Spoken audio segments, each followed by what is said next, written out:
सो hey everyone, आप सभी का फिर से स्वागत है मेरे चैनल क्रेजी एक्सप्लेनर में। तो आज हम फिर से आ चुके हैं बुक ऑफ एस्पर का एक नया एपिसोड लेके। जिसने पिछले वाला एपिसोड नहीं देखा जाकर पहले वो देख लो, और जिसने पिछले वाला एपिसोड देख लिया तो शुरू करते हैं आज का ये वाला एपिसोड। एपिसोड की स्टार्टिंग में हमें ब्रदर वू कुंगी को दिखाया जाता है कि बड़ी रेस्पेक्ट के साथ में दोनों एक्सीलेंटों के सामने झुकते हुए उनसे कहता है, एक्सीलेंटेड आखिर अल्टीमेट क्लैरिटी सेक्ट का एक छोटा सा डिसाइपल आखिर इस तरीके की गुस्ताखी कैसे कर सकता है। मैं तो बस ये कहना चाहता हूँ कि मैं और मेरा जूनियर ब्रदर अगर इस लिस्ट में रहेंगे, शायद हमारे होने से इस डबल ड्रैगन गैदरिंग की रैंकिंग्स बदनाम हो जाएंगी। इसलिए प्लीज अगर हो सके तो मेरा और मेरे जूनियर ब्रदर का नाम भी इस लिस्ट से हटा दीजिए, जैसा कि आपने ब्रदर जू का हटाया। ब्रदर वू कुंगी का इस तरीके का दृढ़ निश्चय देख करके और उनकी इस तरीके की बात सुन करके तो हायरन और एक्सीलेंट बाइमी के अलावा बाकी के सभी लोग भी काफी ज्यादा हैरानी से उसे ही देखते रह जाते हैं। जबकि दरियान मोते कृपी से स्माइल देते हुए कहता है, अच्छा अब क्योंकि तुम सब लोग इस लिस्ट में नहीं हो तो फिर अब अगर ऑर्डर्स के हिसाब से देखा जाए तो अब इस वेस्टरलैंड का नंबर 1 डिसाइपल सिर्फ और सिर्फ मैं ही हूँगा। इतना कहते हुए फिर यानमो जोर जोरों से हंसने लगता है, लेकिन फिर शांत होते हुए कहता है कि मगर लेकिन हालांकि इन लोगों के बीच अपने आप को एक राजा कहलवाना ये काफी ज्यादा बोरिंग होगा। इससे तो अच्छा मैं भी इस डबल ड्रैगन गैदरिंग की लिस्ट से अपना नाम पीछे ले लूं। तब यानमो की ये बात सुनकर के तो वू किंग्यू और जू फैन दोनों ही उसे देखते रह जाते हैं। जबकि यानमो के पीछे से वेंटाओ भी आगे बढ़ते हुए इससे कहता है कि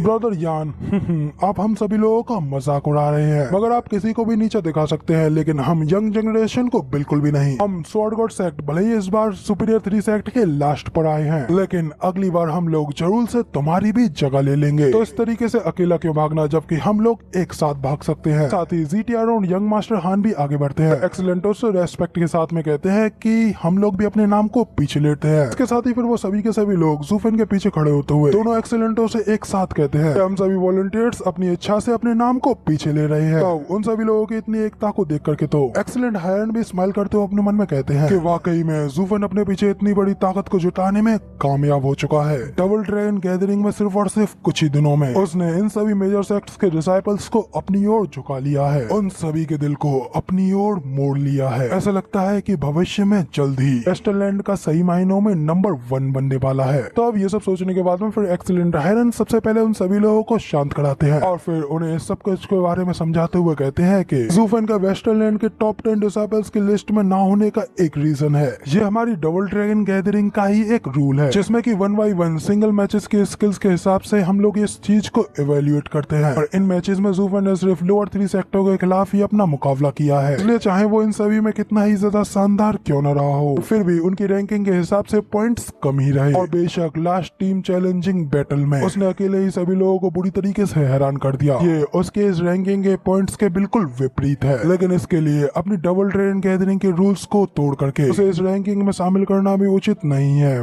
मगर अब एक्सीलेंट हायरन के मगर को सुन करके तो मिस्टर चुचू और डेनर भी हैरानी से एक्सीलेंट हायरन को ही देखने लगते हैं और कहते हैं कि मगर क्या। तो एक्सीलेंट हायरन बताते हैं कि हमने इस डबल ड्रैगन गैदरिंग में वेस्टरलैंड के टॉप 10 डिसाइपल्स की इवैल्यूएशन की, जिसमें कि जूफेन तो यहाँ तक कि हमारी इवैल्यूएशन से भी आगे निकल चुका है। दूसरे शब्दों में कहें तो हम उसकी ताकत का अनुमान ही नहीं लगा सकते और उसका वो आखिरी हमला, उसके बारे में तो हम कुछ कह ही नहीं सकते। यहाँ तक कि मेरे सामने होते हुए भी उसके उस हमले ने उसके अपोनेंट को घायल कर डाला, जिसका मतलब ये भी कहा जा सकता है कि यहाँ तक कि मैं भी उसके सामने हार गया। हालांकि ये एक सावधानी बरतने की बात है। तो जूफेन भी उनसे कहता है कि एक्सीलेंटेड, आप मेरे बारे में कुछ ज्यादा ही सोच रहे हैं। एक्सीलेंट हायरन कहते हैं कि नहीं, ये बिल्कुल ठीक है, हम दोनों अपनी अपनी स्ट्रेंथ के बारे में जानते हैं, फिर भी मेरे होते हुए किसी को घायल कर पाना ये बिल्कुल अविश्वसनीय है। इसी वजह से तो मैं ये कह रहा हूँ कि हम लोग अब तुम्हारी स्ट्रेंथ को जज करने के भी लायक नहीं रहे। इधर एक्सीलेंट बाई में भी बाकी सभी लोगों से कहते हैं कि अरे युवाओं, मैं जानता हूँ कि तुम सभी लोगों के पास में तुम्हारी प्राइड, तुम्हारा गर्व है, लेकिन ये मत भूलो कि ये चीज हमारे पास भी है। मैं तुम्हें बता दूं कि जूफेन इस लिस्ट में इसलिए नहीं है क्योंकि वो वर्दी नहीं है, बल्कि वो तो इस रैंकिंग के लिस्ट से भी बियॉन्ड निकल चुका है। इसलिए अब डबल ड्रैगन गैदरिंग के इस रैंकिंग में पहली बार दोनों लोगों ने इस लिस्ट में एक और रैंक जोड़ी है, जो कि है रैंक 0, द क्राउनलेस किंग जूफेन। अब जूफेन के इस रैंक के अनाउंस होते ही तो वहाँ पे उस अरीना में काफी ज्यादा खुश हो जाते हैं। अचानक से पूरी डबल ड्रैगन गैदरिंग में खुशी का माहौल छा जाता है। एक्सीलेंट बाई में आगे बताते हुए कहते हैं कि रैंक 0 द क्राउनलेस डेमोनस किंग ज़ूफेन का मतलब है कि कोई भी इस वेस्टर्न में उसे कोई रैंकिंग देने के लायक ही नहीं है, इसलिए उसे उसकी रैंकिंग के रिवॉर्ड के लिए उसे पूरे 2000 सीक्रेट स्टोन्स दिए जाते हैं। तो भाई बाकी के सभी लोग भी काफी ज्यादा खुश हो जाते हैं और ज़ूफेन को घेरते हुए उसे कांग्रेचुलेट करने लगते हैं। ब्रदर वू किंग ये भी कहता है कि लिटिल रास्कल तुमने फिर से कर दिखाया। रिटर्न भी कहता है द क्राउनलेस किंग ये वाकई में काफी ज्यादा ऑसम रैंकिंग है। एक तरफ ज़ूफेन की खुशी में खुश होने वाले लोग होते हैं, उसके साथ साथ हमें उससे जलने वाले लोगों को भी दिखाया जाता है। जैसे एक तो होता है वो जख्मी आशिक वाला यंग मास्टर, साथ ही ज़ूफेन के हाथों बुरी तरीके से बेइज्जत हुआ यंग मास्टर रैनकोंग। दोनों के साथ साथ एक और पर्सन होता है जो कि ज़ूफेन से जल रहा होता है, डीमन स्कैमिंग साइट का ही ल्यूजी। तीनों के तीनों ज़ूफेन के इस कामयाबी से बहुत ही ज्यादा जल बुझ रहे होते हैं और उन सभी लोगों को इग्नोर करते हुए एक्सीलेंट भाई भी सभी लोगों से खुश होते हुए कहते हैं कि ठीक है फिर अब तुम सभी लोग शांत हो जाओ। अब जबकि डबल ड्रैगन गैदरिंग यहाँ पे समाप्त हो चुकी है, साथ ही सभी सेक्टरों की रैंकिंग्स भी डिसाइड कर दी गई हैं, तो अब सभी के सभी डिसाइपल्स वापस अपने घर जा सकते हैं। जबकि रही बात उन डिसाइपल्स की जो कि डबल ड्रैगन मैनर में जाने वाले हैं, तो उन लोगों के ऊपर डिबेट करने के लिए हमें थोड़ा टाइम चाहिए। जब हम उन डिसाइपल्स को सेलेक्ट कर लेंगे बाद में उन सभी डिसाइपल्स के सेट को जेड स्लिप के द्वारा नोटिस कर दिया जाएगा, इसलिए अब तुम सभी लोग यहाँ से जाने के लिए बिल्कुल फ्री हो चुके हो। अब एक्सीलेंट भाई में जैसे ही ये कहते हैं अगले पल ही कहीं से एक खतरनाक धमाके की आवाज आती है। तो ये भयानक डिस्ट्रक्शन को देख करके तो एक्सीलेंट भाई में और हायरन भी काफी ज्यादा शॉक हो जाते हैं। उस डायरेक्शन की ओर देखते हुए काफी ज्यादा घबराते हुए कहते हैं कि ये तो सीक्रेट माइन की जगह है। इधर एक्सीलेंट भाई भी रेफ्रिजरेटर से जल्दी से चलाते हुए कहते हैं कि जल्दी से मॉनिटरिंग एरिया को स्टार्ट करो और हमें दिखाओ कि आखिर वहाँ पे क्या हो रहा है। तो सभी लोग वापस से मॉनिटरिंग एरिया को स्टार्ट करते हुए देखते हैं। सभी लोगों के सामने वहाँ की जमीन बुरी तरीके से फट चुकी होती है। हवा में मौजूद एक व्हाइट कपड़े पहने हुए एक बंदे ने अपने सिर्फ एक हमले के साथ में जमीन को 2 हिस्सों में बांट दिया होता है और वो बंदा कोई और नहीं बल्कि अपना दारूबाज डैन किंगशन होता है। वहाँ पे उस बंदे को देखने के बाद में तो एक्सीलेंट भाई में और हायरन भी हैरान होते हुए कहते हैं कि ये तो किंगशन है कि ये बच्चा यहाँ पे हमें डुएल के लिए चैलेंज करने के लिए आया है। जब जैसे ही सिस्टर चुचू और डेनियर की भी उसके ऊपर नजर पड़ती है, डेनियर भी काफी ज्यादा शॉक होते हुए कहती है कि सिस्टर ये तो वही सीनियर है, वही दारूबाज जो कि हमें उस छोटे से टाउन में मिला था। तो सिस्टर रुईजुआ भी घबराते हुए कहती है कि हाँ ये डेफिनेटली वही बंदा जिसके बारे में ज़ूफेन ने हमें बताया था। ये एक बेहद ही ज्यादा पावरफुल एक्सपर्ट है और हमें बाद में इस चीज का एहसास भी हुआ, मगर फिर भी मैंने ये नहीं सोचा था कि ये इतना ज्यादा स्ट्रॉन्ग निकलेगा। उसकी पावर्स इतनी ज्यादा भयानक होंगी कि एक हमले के साथ में वो इतनी बड़ी खाई पैदा कर देगा। इधर हमें ज़ूफेन को भी दिखाया जाता है और वो भी वहाँ पे इस डैन किंगशन को देखने के बाद में अपने मन में कहता है लगता है कि वो उस केव में घूम करके आ गया, तो उसे अभी तक उसका वो सीक्रेट वेपन नहीं मिला। अब उसे लग रहा होगा कि एक्सीलेंटर ने उस वेपन को कहीं और छुपा दिया है, तो इसलिए इस चीज के गुस्से में आकर के उसने एक इतना ज्यादा बड़ा भूकंप पैदा कर दिया कि अब एक्सीलेंटर को भी खुद बाहर आने पे मजबूर होना होगा। अगर ये दोनों ही साइड एक दूसरे से मिलकर के बात करने लगी तो इससे उन लोगों को सीधा पता चल जाएगा कि उनका ये सीक्रेट वेपन मैं नहीं चुराया है। फिर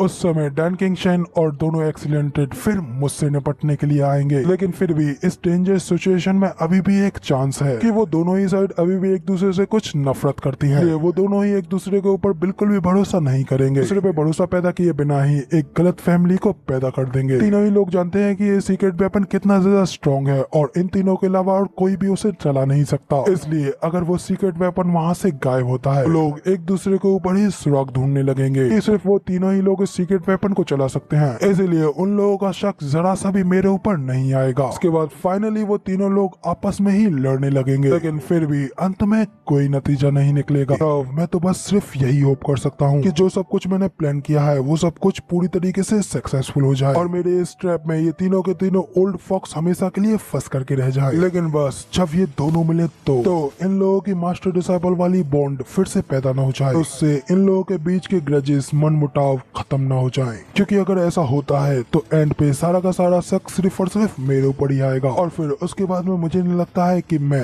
इन तीनों के हाथों फिर बच पाऊंगा। इधर तभी हमें एक्सीलेंटो को भी दिखाया जाता है कि वहाँ पे सुमेरु रीजन के अंदर डैन किंगशन को देखने के बाद में काफी ज्यादा हैरान हो गए होते हैं। एक्सीलेंट हायरन तो काफी ज्यादा हैरानगी के साथ में कहते हैं कि आखिर ये इसके अंदर कैसे चला गया। हम लोगों ने तो क्लियरली पहले ही सारी की सारी एंट्रेंस को सील कर रखा था, बस सिर्फ और सिर्फ इस साइड को छोड़ करके। इसका मतलब कहीं ये ठीक हमारी नाक के नीचे से तो इसके अंदर नहीं चला गया। ये सब कहते हुए दोनों एक्सीलेंट ही डैन किंगशन की ओर देख रहे होते हैं, जहाँ पे कि डैन किंगशन तो मस्त अपनी दारू पीते हुए कहता है कि मास्टर मैं यहाँ पर इतनी दूर से आपसे मिलने के लिए आया हूँ, मगर क्या आप मुझसे आकर के नहीं मिलेंगे। और जैसे ही डैन किंगशन एक्सीलेंटो को अपना मास्टर कहता है तो ये सुनकर के तो सारी की सारी ऑडियंस भी काफी ज्यादा हैरान हो गई होती है और कह रही होती है कि क्या ये बंदा दोनों एक्सीलेंटो का डिसाइपल है। तो दोनों एक्सीलेंटेड सुमेरु रीजन के अंदर डैन किंगशन से मिलने के लिए एक पोर्टल को ओपन करते हैं। बिना कुछ कहे बस सीधा पोर्टल के अंदर जाने लगते हैं, जबकि ऑडियंस तो और भी ज्यादा शॉक होते हुए कहती है कि इस बंदे ने दोनों एक्सीलेंटों को अपना मास्टर कहा है, मगर लेकिन क्या वो खुद उनसे मिलने के लिए यहाँ पर नहीं आएगा, या फिर क्या वो चाहता है कि खुद एक्सीलेंट उससे मिलने के लिए आए। दूसरा भी कहता है कि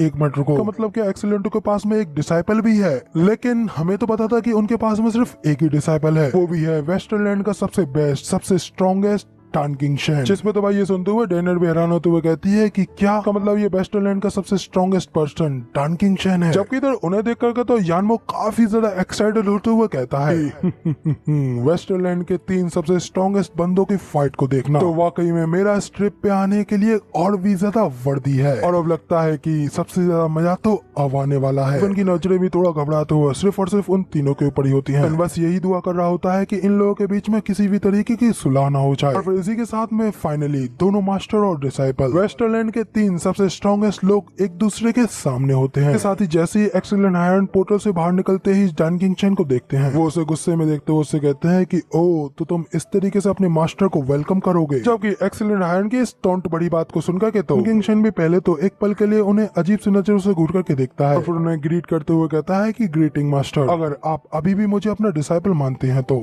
एक्सीलेंट हायरन तो अपना मुंह बनाते हुए उससे कहते हैं कि पिछली बार जब तुमने पूरे वेस्टरलैंड के ऊपर आतंक मचा दिया था, तब से ही हमने तुम्हें हमारी डबल ड्रैगन मैनर से बाहर फेंक दिया था, इसलिए अब हमारे डिसाइपल बनने का नाटक करना बंद करो। जो सुनकर के तो टान किंग शेन भी भड़क जाता है और अपना मुंह बनाते हुए उनसे कहता है अगर ऐसी बात है तो आखिर तुमने मेरी ग्रीटिंग्स को ही क्यों एक्सेप्ट किया। जिस पे तो एक्सीलेंट हायरन उससे कहते हैं कि एक दिन एक मास्टर एक फादर की तरह बन जाता है, और क्या हमने तुम्हें नहीं सिखाया? भले ही अब हम तुम्हें अपने डिसाइपल के रूप में नहीं देखते हैं, लेकिन क्या तुम हमें एक मास्टर के रूप में नहीं देखते? और अब हमारे मिलने पर क्या तुम हमें ग्रीट भी नहीं करोगे?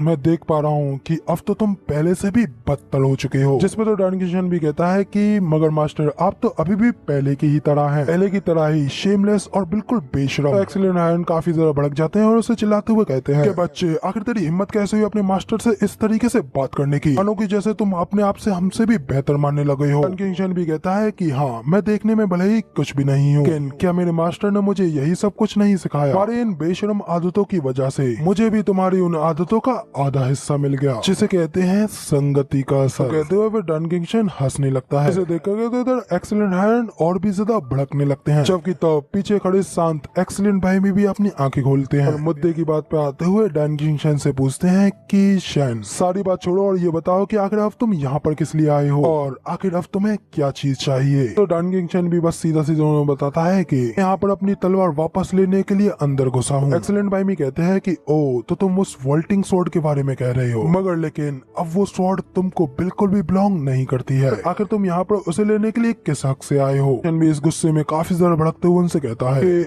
आखिर वो स्वॉर्ड मुझसे बिलोंग क्यों नहीं करती?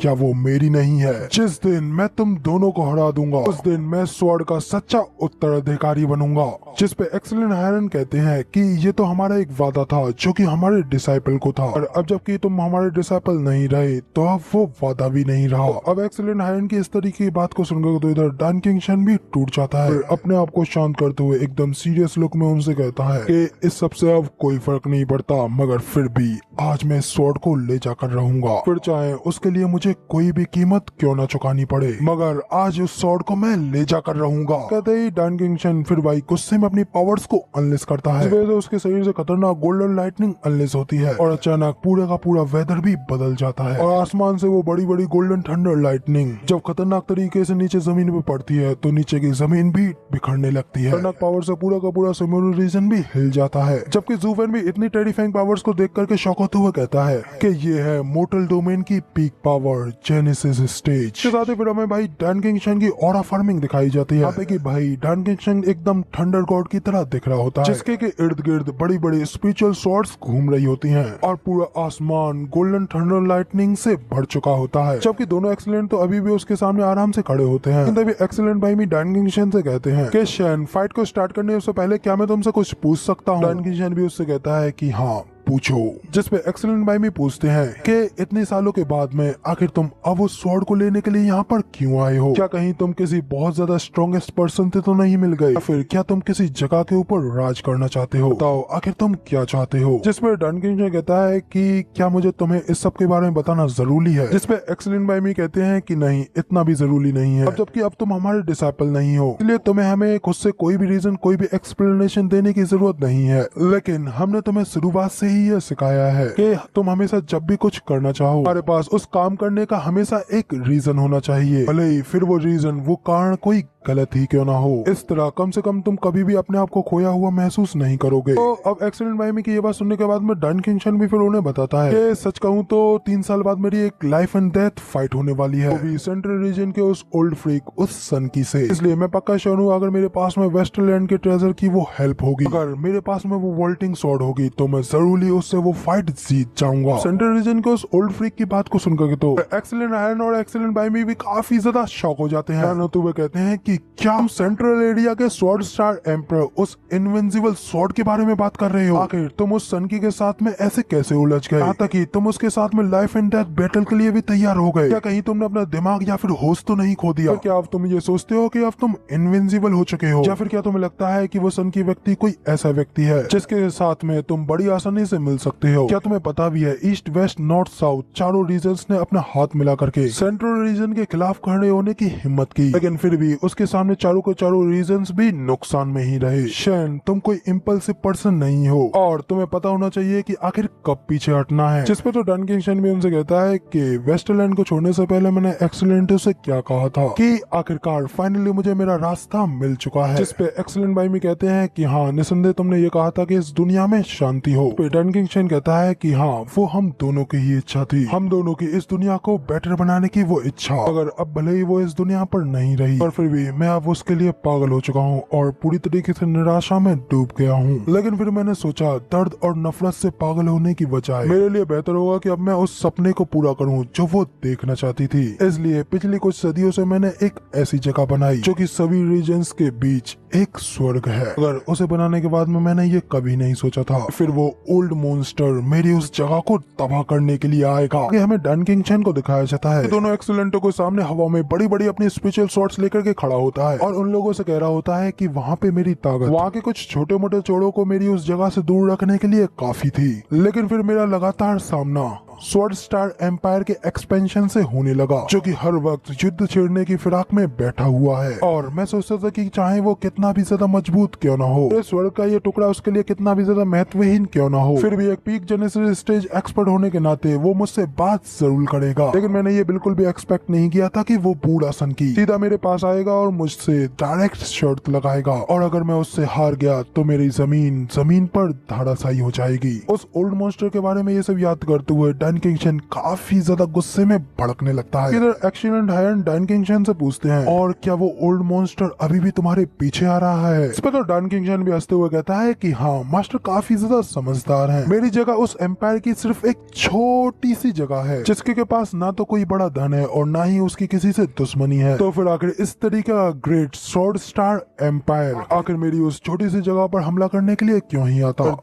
जब तक वो हड्डियों का पुराना थैला ना हो। अब डन किंगशन जैसे ही स्वॉर्ड स्टार एम्पायर के उस दर्दनाक सन की ओल्ड मॉन्स्टर एम्पायर के बारे में कहता है तो उसकी बात सुनकर के तो इधर एक्सीलेंट बाइमी और एक्सीलेंट हायरन दोनों की आंखें खुली की खुली रह जाती हैं। वो लोग काफी ज्यादा शॉक हो गए होते हैं, जबकि डन किंगशन आगे उन्हें बताता है कि वो बूढ़ा आदमी 100 सालों से सेक्लूजन में था और वो अपने वो सेक्लूजन से बाहर आ चुका है, और वो भी पहले से कई गुना ज्यादा स्ट्रॉन्गर बन करके बाकी के चारों लैंड्स अब और भी ज्यादा खतरनाक डेंजर में फंसने वाले हैं। मैं तो बस ये होप कर रहा हूँ कि बस मास्टर भी उस चीज के लिए रेडी हो चुके हों। भाग्य से मैंने देखा कि इस बार की डबल ट्रेन गैदरिंग में कुछ काफी ज्यादा अच्छे सीट्स हैं कि हमारे इस वेस्टलैंड को आने वाले समय में कुछ आशा, कुछ होप दे सकते हैं। डन किंगशन की ये सारी बातें सुनने के बाद में एक्सीलेंट हायरन भी उससे कहते हैं, अब मुझे नहीं पता है कि आखिर तुम्हें वो स्वॉर्ड देनी चाहिए या नहीं देनी चाहिए। इस पर डन किंगशन भी हंसते हुए कहता है कि हाँ, ये काफी बड़ी पहेली है। उस वोल्टिंग स्वॉर्ड के बिना मैं निश्चित रूप से उससे हार जाऊंगा, लेकिन अगर आप इसे मुझे दे देते हैं तो शायद मेरा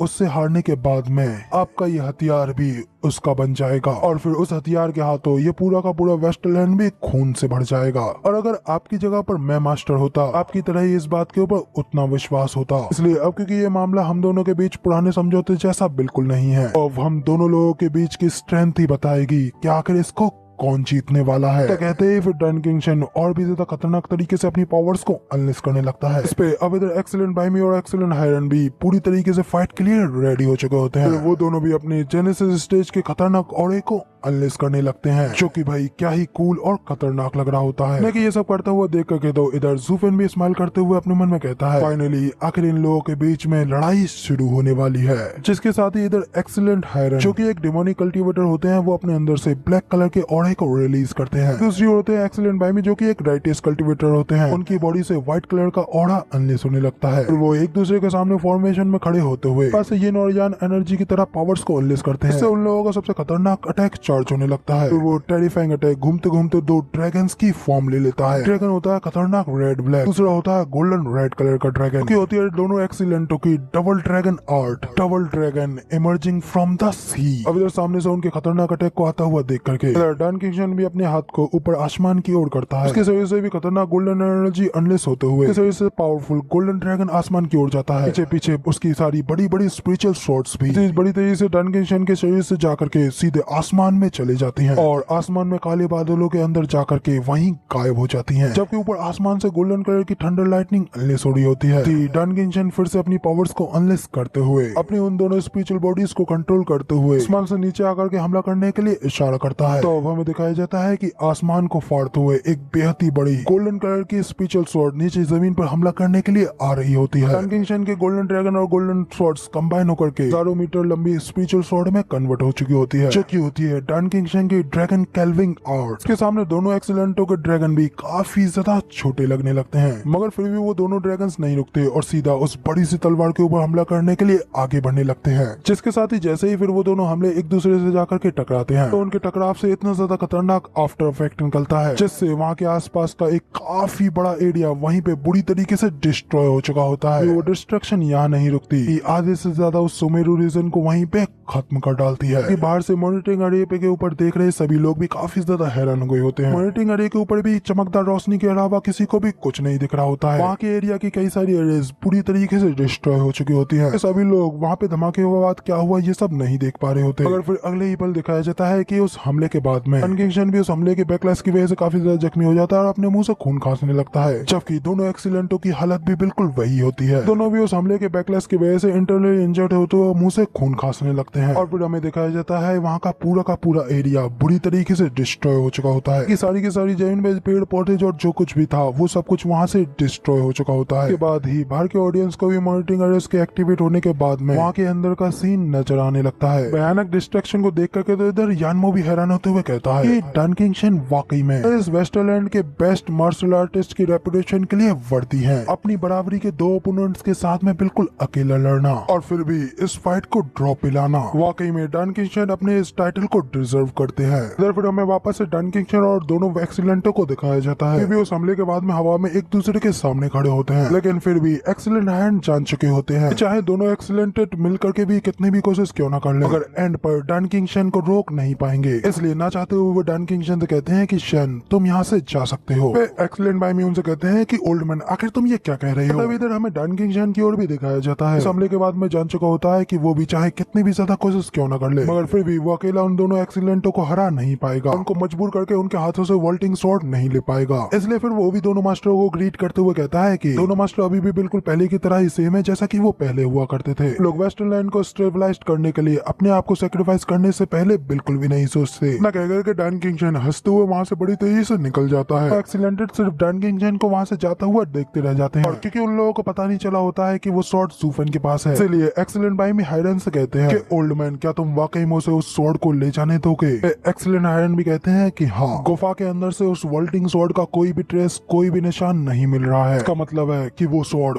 उसके पास ही होगी। उसने तो इतना बड़ा हंगामा सिर्फ और सिर्फ हमें बाहर बुलाने के लिए किया, और वो भी सिर्फ और सिर्फ ये साबित करने के लिए कि वो खुलेआम हमसे ये स्वॉर्ड को ले जा सकता है। एक्सीलेंट बाई में भी कहते हैं कि हाँ, हालांकि अगर वो हार भी गया लेकिन फिर भी वो स्वॉर्ड को पीछे छोड़ करके जाने वाला नहीं था। एक्सीलेंट आयरन भी कहते हैं कि हाँ, हम दो के अगेंस्ट वो अकेला, वो इस फाइट में बराबरी पड़ गया। अगर उसने अपने पास से उस तलवार को निकाल लिया होता तो हम लोग चाह करके भी उससे जीत नहीं पाते और उससे बुरी तरीके से हार जाते। एक्सीलेंट बाई में भी कहते हैं कि हाँ बूढ़े, तुम बिल्कुल सही कह रहे हो, हमने उसे तलवार देने की योजना बनाई थी, लेकिन जैसा कि उसने कहा, आखिरकार सेंट्रल रीजन का वो बूढ़ा सन की अपना मूव चलने वाला है और अब अगर हमारे पास में हमारी जमीन का वो ट्रेजर नहीं रहा तो फिर हम क्या करेंगे। एक्सीलेंट आयरन कहते हैं कि जो होगा सो होगा। वैसे भी जब वो बूढ़ा शैतान अपने हाथ में अपनी तलवार को लेकर के जब हमारे सामने होगा तो फिर भी अपने हाथों में अपनी स्वॉर्ड के होते हुए भी हम उसका सामना नहीं कर पाएंगे। तो इससे तो बेहतर होगा कि हम इसे सैन को ही दे दें ताकि वो अपने बिलीफ्स के लिए उससे लड़ सके। फिर चाहे परिणाम चाहे कोई भी हो, हमें उस बात का पछतावा नहीं होगा क्योंकि वो पहले से ही हमसे ज्यादा स्ट्रॉन्गर हो चुका है। जिस पे एक्सीलेंट बाई में भी कहते हैं कि हाँ, हमने हेवन थ्रिलिंग पवेलियन को पहले ही अच्छी तरीके से सील्ड कर दिया था, फिर भी हमने नहीं सोचा था कि हमारी सील के बावजूद भी वो इतनी आसानी से अंदर आ जाएगा और किसी दिक्कत के इतनी आसानी से स्वॉर्ड को ले जा पाएगा। लेकिन सोचने वाली बात तो यह है कि आखिर वो यहाँ पर इतनी आसानी से